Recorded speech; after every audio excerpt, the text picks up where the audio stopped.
in a little bit more detail. And then I'll talk about a good dissertation. Now, I know that you have, I'm just hearing, sorry, I'm just hearing some sounds, so I think somebody joined. It would be great if everyone could mute the sound so that it's nice and quiet. Okay, so I know that you have a lot of resources and you probably heard a lot about the dissertation structure. So what should be in a dissertation? And because I don't want to repeat everything that you have already heard and read, I'll adopt a little different approach when I talk about a good dissertation. So I will try to explain how a good dissertation needs to be linked. So how each chapter and each section need to be related to each other, because this is one of the, to me, it's one of the most important aspects of a good dissertation. And then I will talk about the skills that you need to write a good dissertation. So I'll talk a little bit about planning. I'll tell you how I usually plan my work, and I'll talk about reading. So just how to read, what kind of strategies to adopt. I'll talk about writing. Again, there is a great strategy that I'm hoping to teach you in this class. And I'll even talk about thinking. So as a skill. So this can be surprising because you don't really see that often to the discussion of thinking skills, but it's obviously very important. So I'll talk about thinking as well. So yeah, let's begin. Again, I already said I studied at the University of Edinburgh. I did my MSc TESOL there, not so long ago, in fact. Then I did my PhD there. And after the PhD, I did some teaching at the university, and eventually my career took a turn towards this kind of teaching. Why? Because when I was teaching at the university, what I actually enjoyed most was the close work with students. So the workshops, because I could work with the students, I felt that I can help them, and this is what I enjoyed. So I decided that, in fact, this is what I want to do. So I want to work with the students. This is what I do here as well.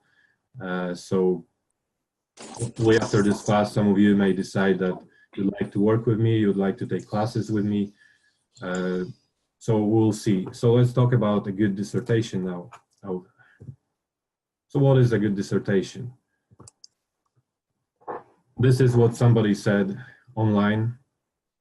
Somebody wise said that a good dissertation is simply a done dissertation, so a finished one.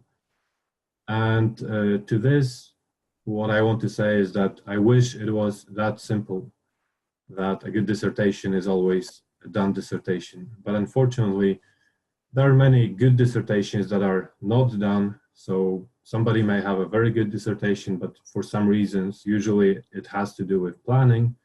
So they may not have enough time, they didn't finish, so they have a good dissertation, but it's not done, which is very unfortunate, of course. And then there are done dissertations which are not good. So as I said, this is rubbish. So this sentence here is not really true.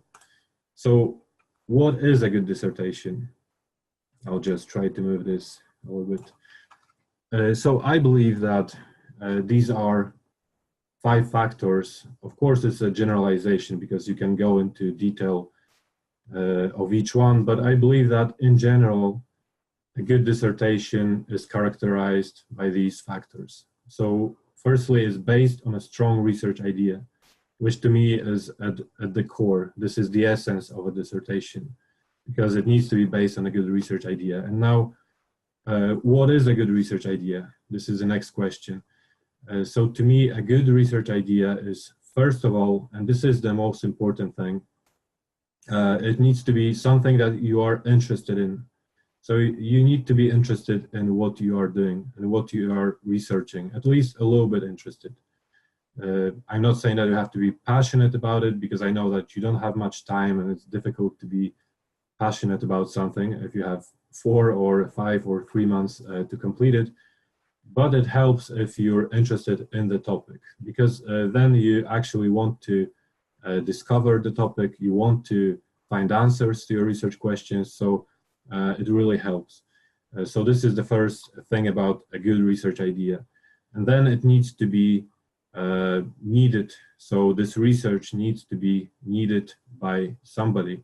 So it needs to be needed in the field. So I said about being interested in the topic, but it's not enough. So for example, if you love your dog or cat and you decide to do a dissertation on his or her behavior or eating habits because you're interested in it, unfortunately, it may not have a great value for the world's knowledge. So as I said, it needs to be needed. So there needs to be a demand for this. There needs to be a gap in knowledge that your dissertation, your research fills. So somebody or something needs to benefit from your findings. This is why we talk about implications as well.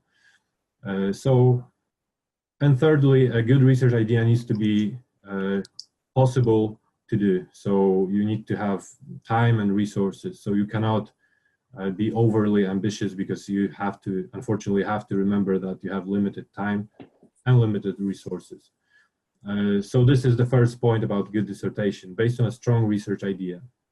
And now the second, third, and fourth points are not really, I don't think it's anything new to you. So it's basically about the structure. It needs to be well structured. It needs to be tidy. It needs to follow all the norms, academic norms. So as I said, this is not really new to you. So you need to be consistent with your style, with your headings, with your referencing style. This is what I mean by tidy, well-structured. So obviously you need to have well-structured chapters and sections and everything. So this is what I understand by this, and of course needs to follow academic requirements. And the fifth point, again, apart from the first one, to me, it's crucial. It's absolutely crucial.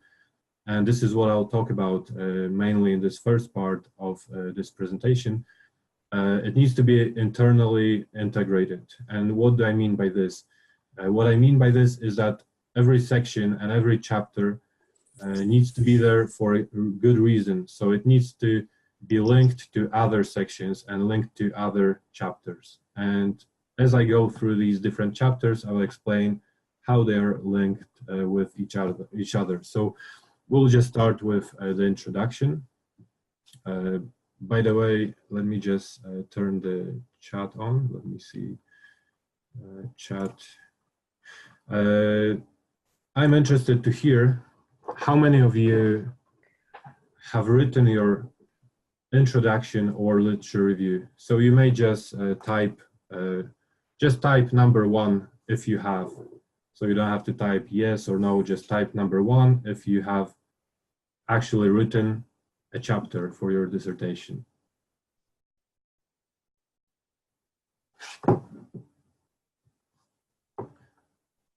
Number 2, okay, I didn't say that. Number 2 if you haven't, okay. Okay. A couple of number 2s, so you haven't. Number 1. Okay, so this is, don't worry if you haven't. This is normal. Number 2, number 1. So a little bit of both. This is okay. When I was writing my dissertation, I was quite late, to be honest. So it's perfectly fine. Number 2 again. Okay, this is what I wanted to know. Okay, so the introduction. So generally, I'll briefly go through each chapter and what it's about. So the introduction, of course, is the introduction of your study. So it needs to, basically, it needs to briefly go through most of the elements of your dissertation, apart from results, because usually you don't really talk about the results in the introduction. So it needs to talk about the problem, so your rationale, so what's happening, what's the situation, whether there is a problem with something, so why you want to investigate it. It needs to briefly talk about the relevance of your study again, so why it's important to investigate this problem. It needs to have your research questions because this is very important. Usually when your examiner is looking at your dissertation, the research questions are one of the things that he or she will look at first. And it needs to include a guide to your chapters, not an outline. So what I mean by this, you don't just list all your chapters and what's exactly in them, but rather you have to explain more or less why this chapter is there and what's in the chapter, but also why. So for example, if you talk about the literature review in the introduction, you may say that in the introduction, in the literature review, I will talk about group work and explain how group work is problematic in this and that context because this study is about this or that. So basically you need to explain why these chapters are there as well. An introduction is usually, it's best to write an introduction at the end actually.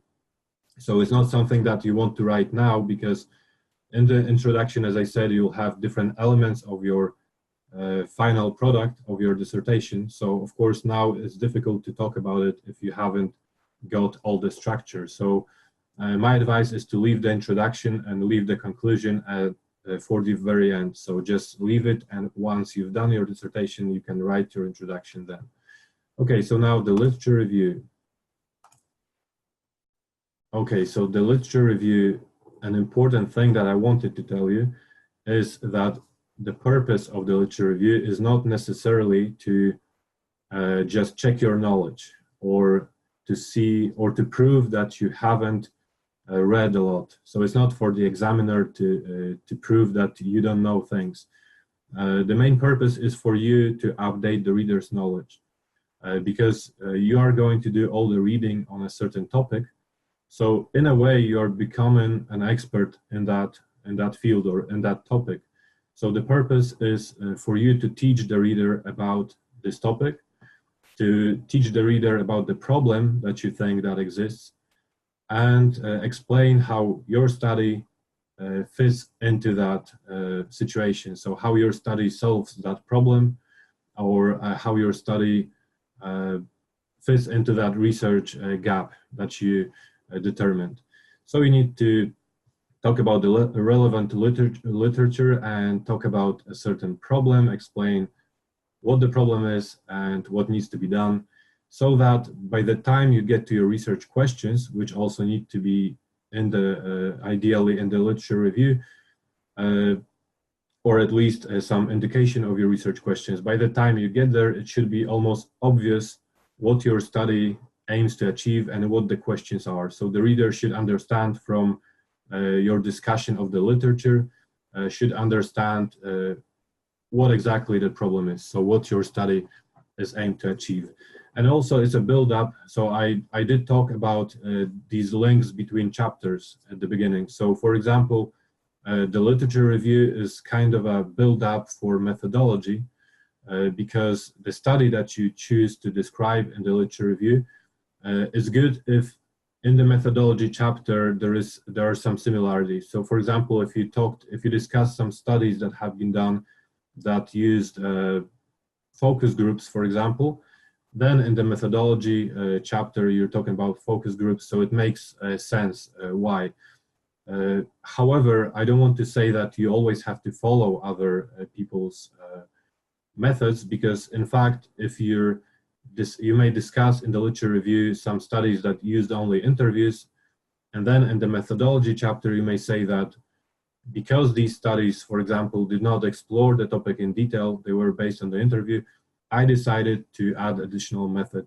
But again, even though you're not following these studies, you are linking these two chapters. So it just needs to make sense why you're talking about these studies, and then you're linking it to the methodology chapter. And also, as I will explain later, when you do your discussion of findings, you also have to refer back to your literature review. So this is how it links to the rest of your work. Now, methodology. Let me just move this. Methodology. Okay, so again, there are many resources on how to write your methodology chapter, and I don't want to just repeat all that stuff again. But basically, in the methodology chapter, you have to give details of the whole research, you know that. of what you're doing, how you're doing it, so the context of the study, so the setting, where it is conducted, who's participating, how you're recruiting the participants. So all the details. The details should be, there should be enough detail that if somebody took that chapter, that methodology chapter, they could actually conduct your study. So you have to explain everything in so much detail that if somebody uses that chapter as a guidelines, they should be able to conduct your study. And important part, methodology needs to fit the research questions. So for example, if, let me think of an example, if your research questions are asking, is task-based teaching effective in, let's say, in a Chinese context? And then in your methodology, you decide to interview participants, interview students, and ask them about something, task-based teaching. In this case, the methodology does not really fit the research questions, because your research questions asked about the effectiveness of that method, not about the participants' beliefs about this method. So if you really wanted to investigate the effectiveness of this method, you would probably have to conduct a different study. So to have some kind of a assessment to see whether this methodology was effective in the Chinese context. But if you just want to talk to your participants, so for example, talk to students and ask them about their beliefs, then your research questions should be about students' beliefs. So it could be, what are the students' beliefs about task-based methodology? So this is very important, how the methodology should fit into the research question. They should match each other. Okay, so now the results. Let me see what somebody is writing on the chat. Okay, I'll respond to this question as well at the end of this lesson. Yeah, it's a good question, so I'll respond to it a little bit later, so I can spend more time talking about it. Okay, so the results, again, I'll just go through it briefly, but the results, in the results chapter, you need to present the results that are crucial to your to answer your research questions and are very relevant to your research questions. So not all the results, just the ones that really answer your research questions, because you are likely to generate a lot of different results. They are not always going to be relevant to your research questions. Here I talk about organizing the findings under key themes, but it's only one of the ways, because you can also organize them, for example, by the research question. So you can have headings in your results chapter that are actually the research question. And under this heading, you just discuss your findings in relation to that question. There are many ways to do it. Important thing about the results chapter is that, again, it has to be very clear. If you have results and discussion chapter separately, then in the results chapter, you're just objectively showing all the important results.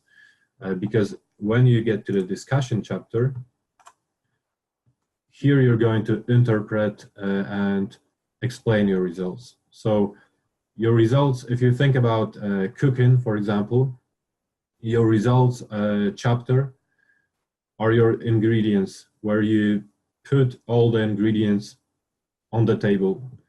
And your discussion chapter is the actual cooking. So you're making something out of these ingredients. So the results chapter just present the results, and the discussion chapter is actually your voice. So you're explaining how you interpreted these results. And as I said before, it needs to link back to the literature review. So for example, so you're just talking about your results and you're saying whether it contradicted the previous findings or whether it supported these findings. So, but when you talk about these findings, you shouldn't be introducing new studies or new topics in this discussion chapter. It really should be about the topics from the literature review. So this is what it should be. You shouldn't be talking about new studies that you haven't mentioned before. And the conclusion. So again, this is just a summary of main points in your study. but also you also need to mention again a little bit of the literature and the relevance of your study to that literature. Very important is your contribution. So you're probably going to hear a lot about the implications and all that, because this is the key point. Who needs your study and why are your results important? Who's going to use them? And the future research, so what else could be done in the future, either by you for your PhD or maybe by some other researchers. So what else could be done, how the study could be improved, or how the study could be extended to other contexts, for example. So this is basically how you conclude your dissertation. Okay, so now let me just briefly have a look at the time. Okay, so this is perfect. So now we'll talk about the skills that you'll need to write a good dissertation. And as I could see, some of you haven't started writing, so I really hope that some of the advice that I'll share will be useful. So these are the skills that I would like to talk about: thinking, planning, writing, and reading.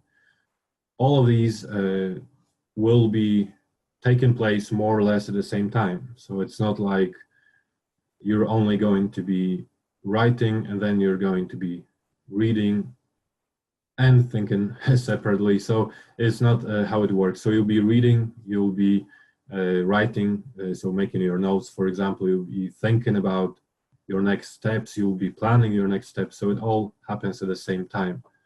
And now planning, this is the advice that I wanted to share about planning and how I usually plan my work.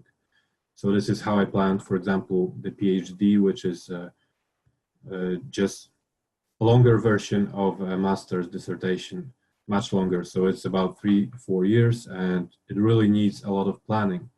So planning the product, so the structure, the actual dissertation, this is one aspect of planning, and planning the process. So the process of getting there, the process of how you are going to finish that product. And in both cases, what I like to do is a top-down approach. So starting from general, so from the big picture or the final result, and then going into details. So when we talk about planning the product, the dissertation structure, what I mean by top-down approach is that you should plan, you should start with planning the whole structure of the dissertation. So firstly, you need to decide what chapters you'll have. So just to write down the chapters, because for example, some people don't like to have results and discussion separately. Some people do results and discussion chapters. Others do them separately. So basically just to plan the whole structure.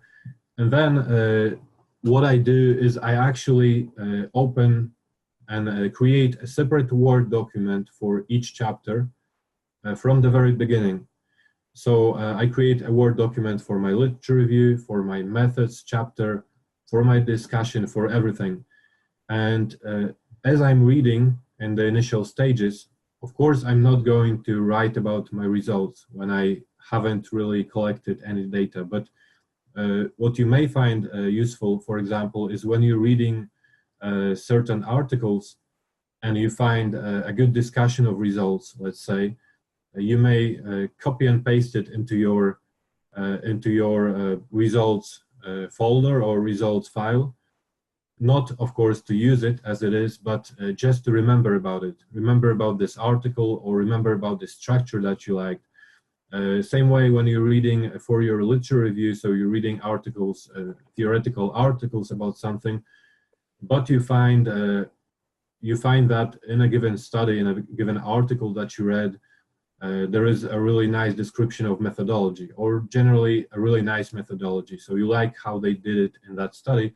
So you may make a note or copy and paste it into your methodology file in Microsoft Word. So it's really useful because later on you won't have to waste your time and say that you have a lot of articles. This is what I did at the beginning before I started to do this.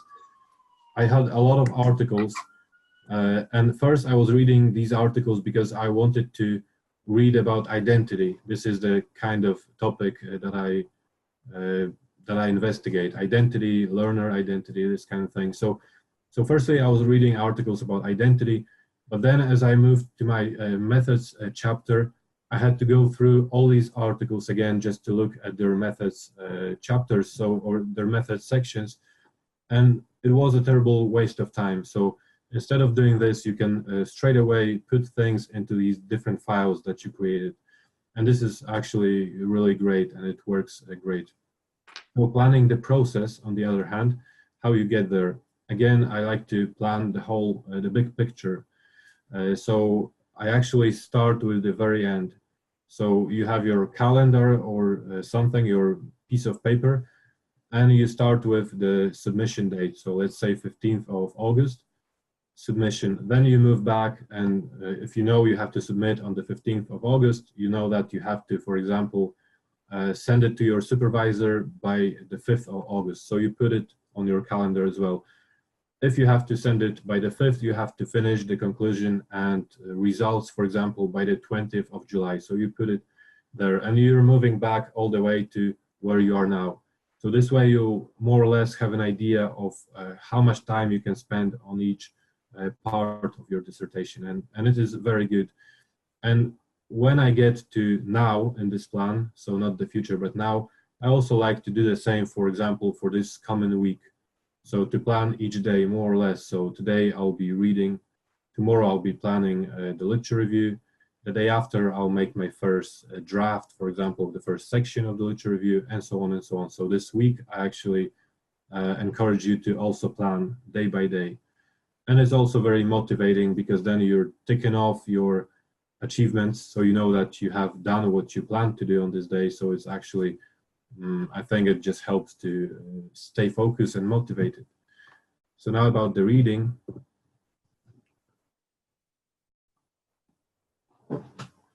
So this is what I think is the most important thing about the reading, is to be flexible with your approach or your strategies for reading. So what I mean by this is, again, I do know and I do remember that you have very limited time. So all these strategies are really meant to help you considering the limited time. So again, it would be a terrible waste of time, for example, to read from cover to cover a whole long book on one topic when you really don't have that much time. So you just have to not only know what kind of sources to choose, so know what to read. This is the point, the fourth point on the list. And I do recommend that you read mostly academic articles, not books. Books are great, but they are long. So let's be honest, they are long, and it's good to read books, but maybe later on when you're more focused, you're narrowing down your search and your topic and you know exactly what you need. But in the initial stage, when you really have to read a lot to develop your knowledge, and you do have to read a lot for a dissertation, I do recommend that you focus on articles because they are short. You can read a lot of them and you can easily follow the lead, so track down the sources. So when you're reading a literature review section in an article and you see an interesting study, you just go to the reference list and you find that original article and you download it, for example, from the university service, library service. So you can just jump between these articles quite quickly. So this is what you do. And you have to know when to read the whole thing and when to, for example, skim through it. So just to have a general idea. So not to read the whole article, but just to, for example, look at the introduction, look at the conclusion and decide whether it even interests you, because it will be a waste of time to read in so much detail every single article. And of course, you have to plan and organize your reading as well. So as I said before, you can actually write it down and decide what you're going to read, when you're going to read it. So it's very important to plan and organize. And also by organizing, I mean, again, I create separate Word documents for every article. And again, as I explained with my chapters, if I find anything interesting in the article, I just copy and paste it to that document. So I have a matching Word document for each article. the same title, so I know it's like a summary. So it's also what I do when I have a lot of articles and I just want the essence to be easily accessible. So I don't have to go through the whole article again, just some extracts that I copy and paste there. And now writing. So again, as in any stage, as with any skill, you have to plan and organize your writing. Start early. This is very important, especially to all of you who type the number 2 there. So you have to start early, but don't worry again, because you don't actually have to start writing your dissertation at this stage, but start writing in general. And now, what do I mean by this? So firstly, note taking, as I explained before, and as you can imagine, is also writing. So as you're reading, you'll be taking notes, you'll be making notes and writing down your reflections, your observations, and so on and so on. And free writing, this is the strategy that I really wanted to share with you, because it literally saved my PhD, I can even say, because free writing is basically writing for a certain amount of time. So for example, for 5 minutes initially or 10 minutes, and it's writing without any concern for structure, without any concern for grammar or anything like that, because it's only for you. So it's not for your supervisors to see it. And what do you write about when you do free writing? Basically, it can be, again, used in many situations. So the YouTube link that I put here, I would encourage you to have a look. Later on, you can probably ask Emma and get this PowerPoint file on your computers. And oh, I just moved a slide accidentally. So later on, let me just see what's happening. Any questions? That's too early. I just skipped a few slides. So later on you can ask for this file, but basically free writing, like I said, is just writing without worrying about the structure. And it's a great warm-up activity. So for example, before you actually want to write your introduction, let's say, for 5 minutes, try to write about what you want to cover in the writing that you are about to start. So for example, write about literally, it's just your notes, like your thoughts on paper or in Microsoft Word. So you may say, now I'm going to write an introduction. I want to talk about the importance of group work. I want to mention the Chinese context. So you're just talking about what you'll be writing about. And this is firstly a great warm-up, like I said.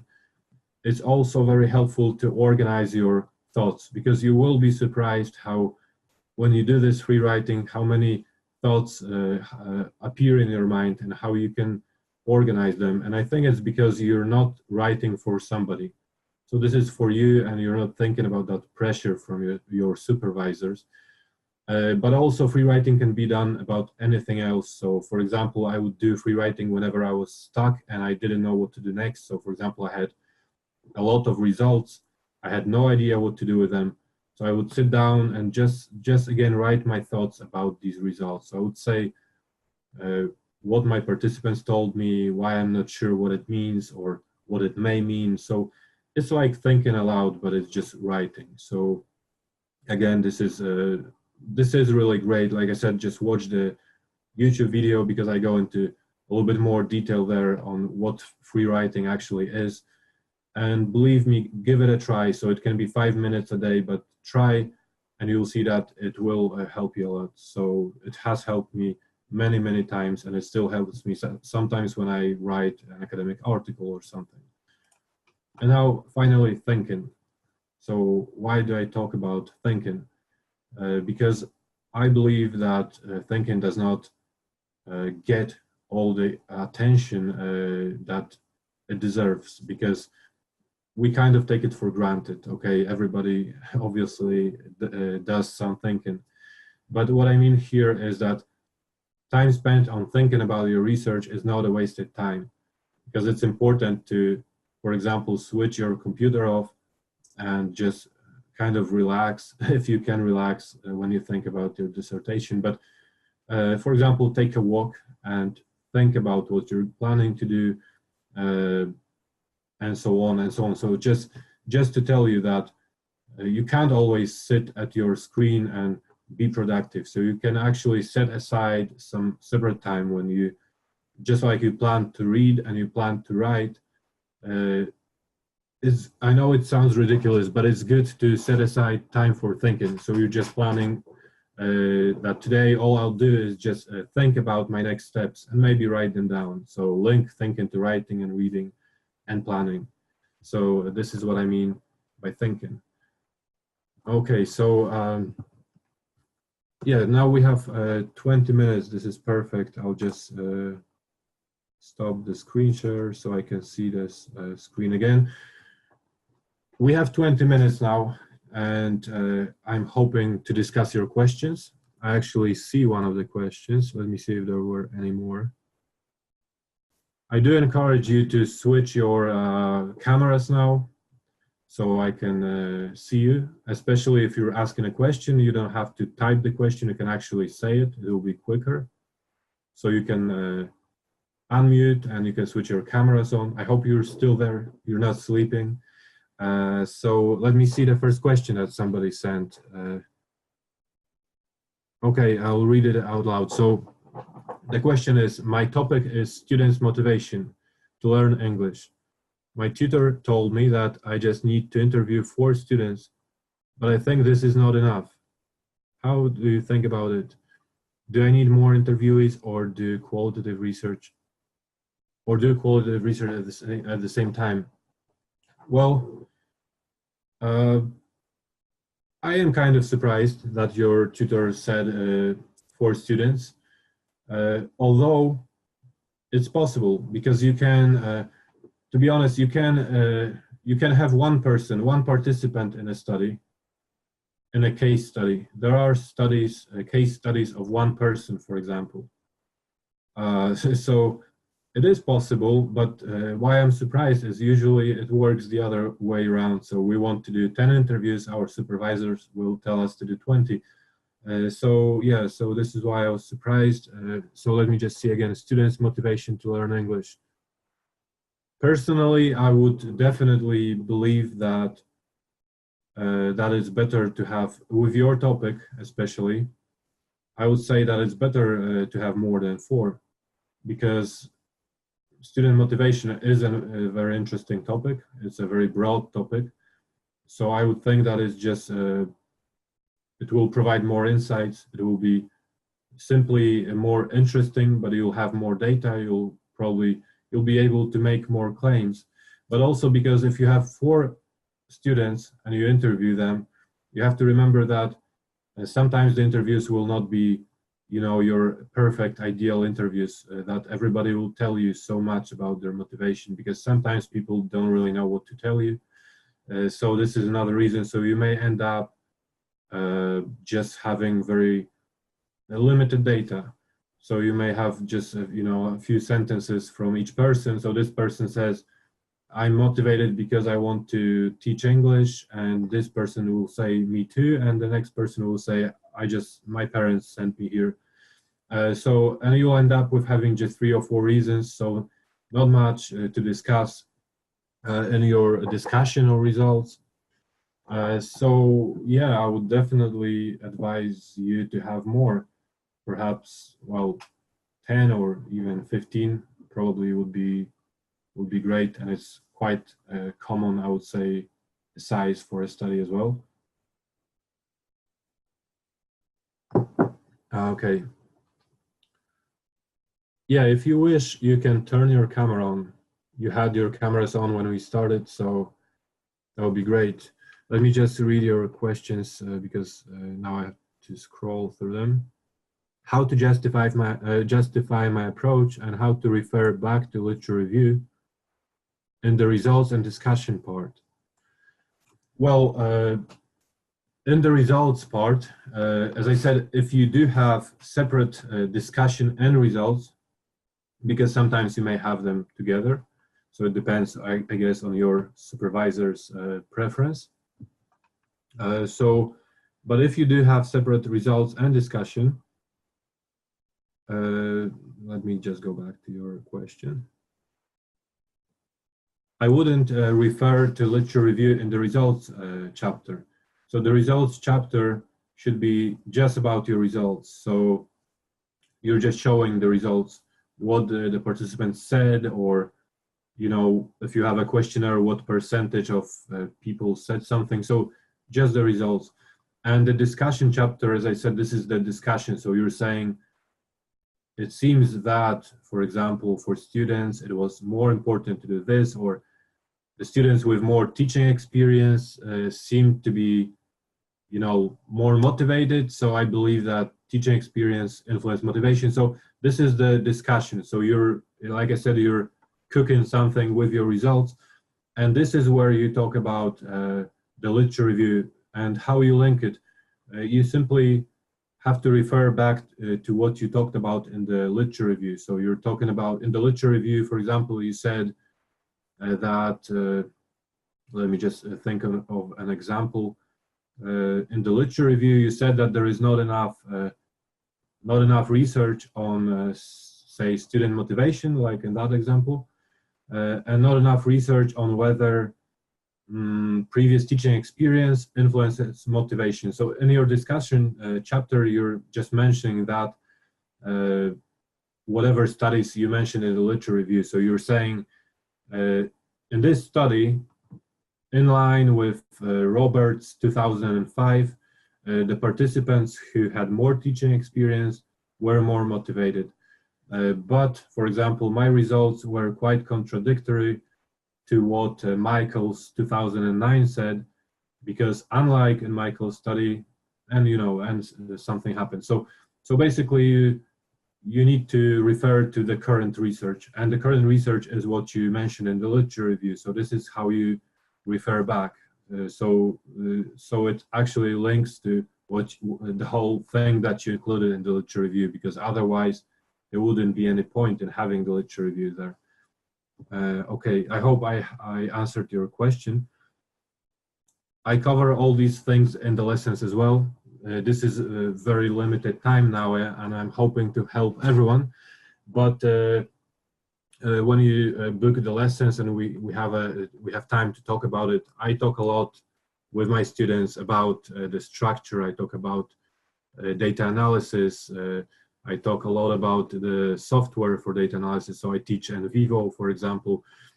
So yes, so don't worry, if you book lessons with me, we'll spend a whole hour talking about your problems.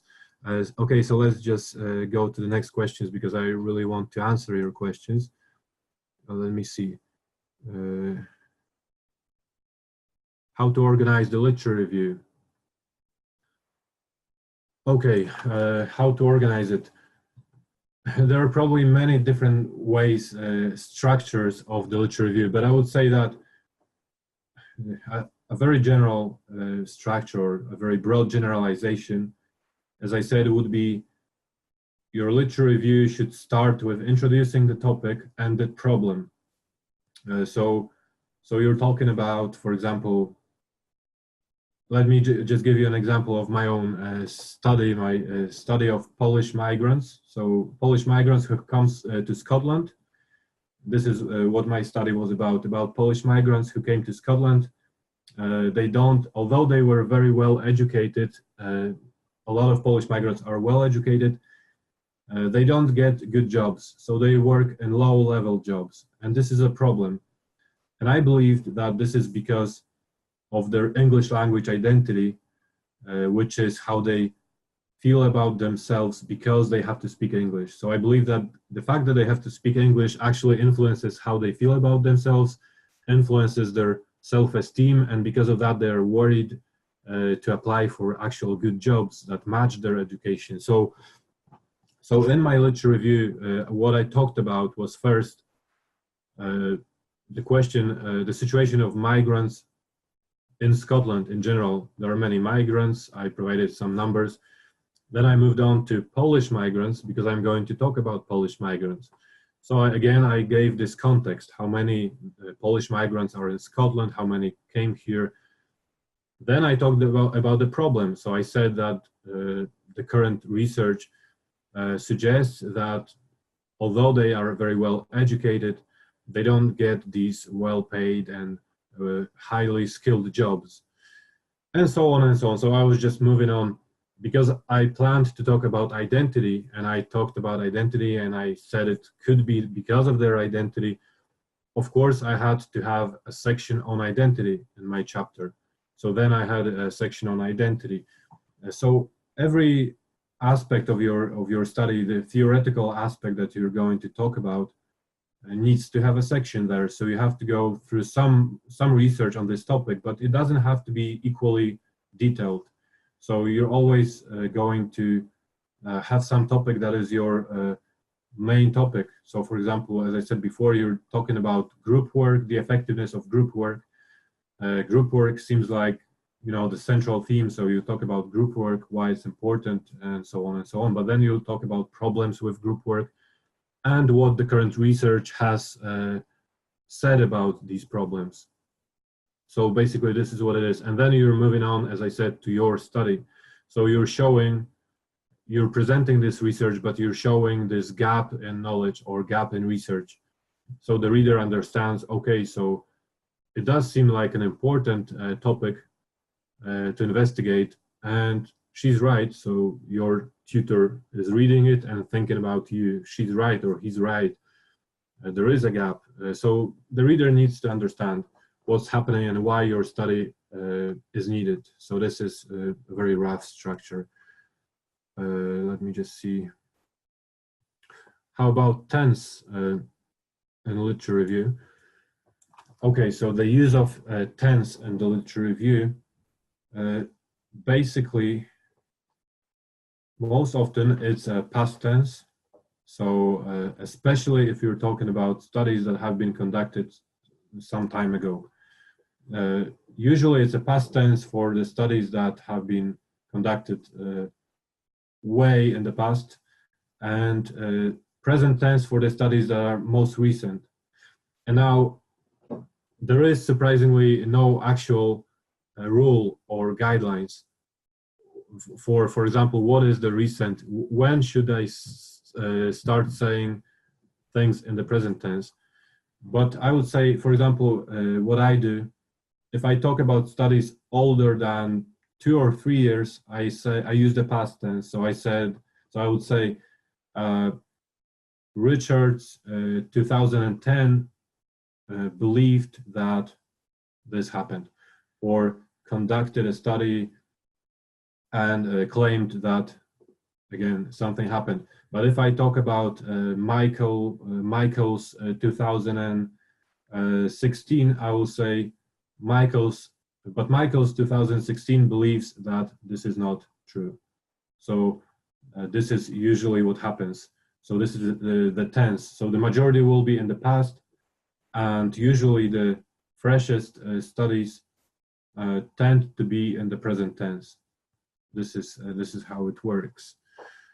Okay, my topic. My topic is the relationship between classroom interaction and students' learning.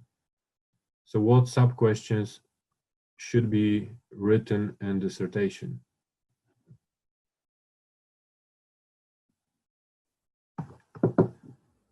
I just have to again process this question. The relationship between classroom interaction and students' learning. It's not easy to answer this question now because you're asking about sub-questions, but I don't know your main questions, because usually you have research questions and then you may have sub-questions. So, but I don't really know what you're investigating. You said is the relationship between between classroom interaction and students' learning.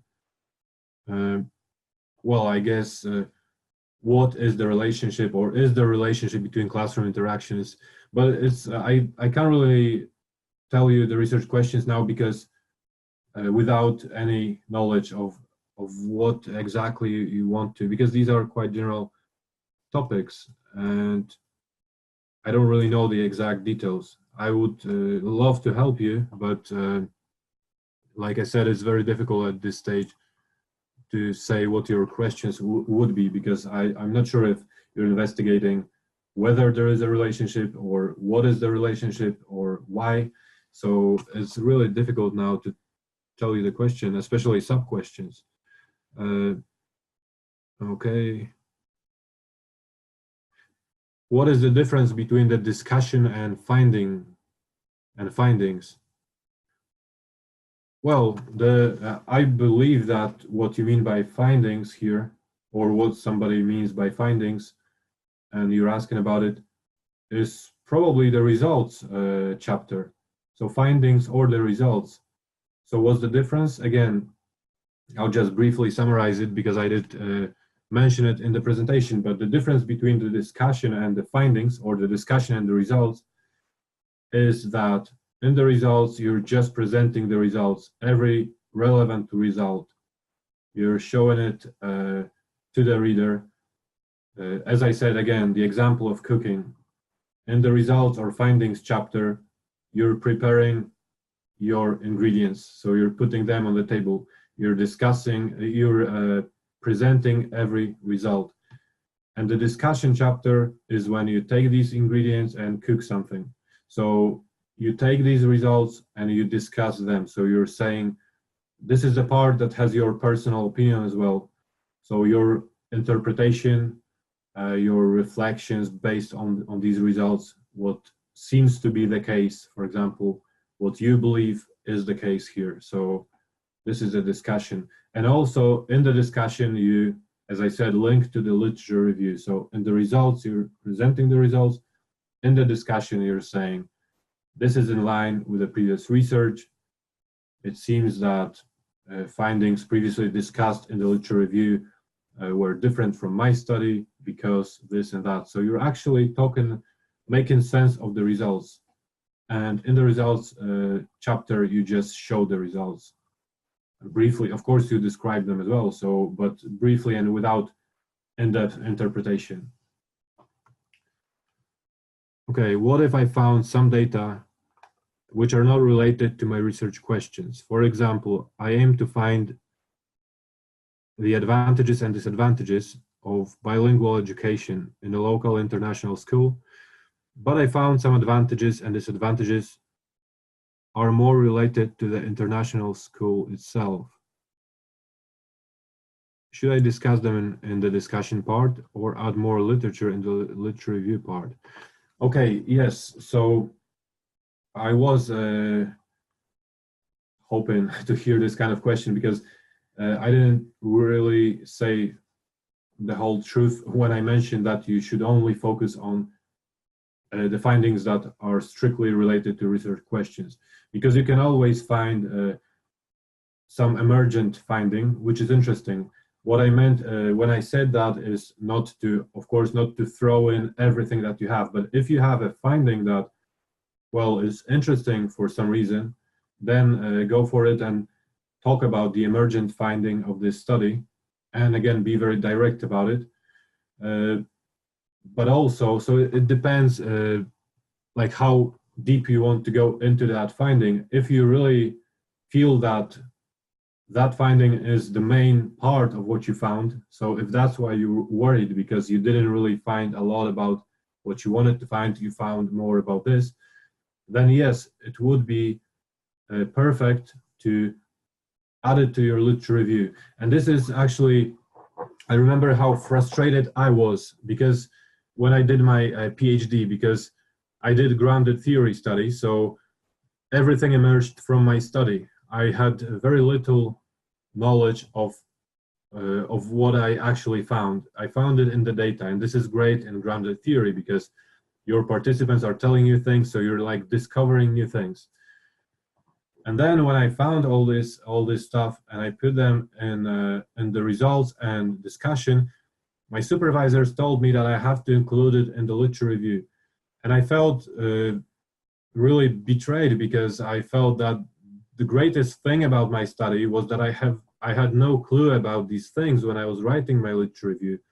And now they are asking me to put it there. So it looks like I actually started, you know, with reading about these topics and then found out from my participants. So it felt not really not good, but this is what you have to do. So if you find a lot of something and you discuss it in the discussion part, you do have to search for the literature related to this finding and your discussion, and also add it to your literature review. So it makes sense again, and the finding, even if it's emergent and you didn't expect it, but you do plan to discuss it, so that again this discussion is not out of context. You do have to include something in the literature review about this topic that you found. Okay. I'm happy that I can help, because you guys are happy with how I helped. Okay, we're I think we're pretty much finished, because unless another quick question I can answer, because it's been 20 minutes of questions. Again, I hope I helped, especially well, everyone, those who ask questions, but also hope that I helped a little bit with my strategies and everything. I do encourage you to ask WinWin Tutoring about my services. So the lessons with me, if you want to go into more detail, for example, of I don't know, structuring your dissertation or planning your research design or analyzing your data or anything else. Remember that my field of expertise is TESOL and generally language related studies and anything that has to do with the English language. So usually I can help a lot. So yeah, that's it. And thank you for being here. Again, I hope you are still here. I hope you're not sleeping. Some of you are not, so because you're saying thank you. So yeah, so thank you, and I hope to see you soon in lessons, in private lessons. Okay, yeah, contact Emma, and she will talk to you and help you find your perfect class and perfect tutor. Okay, so thank you everyone, and bye, and see you in private lessons.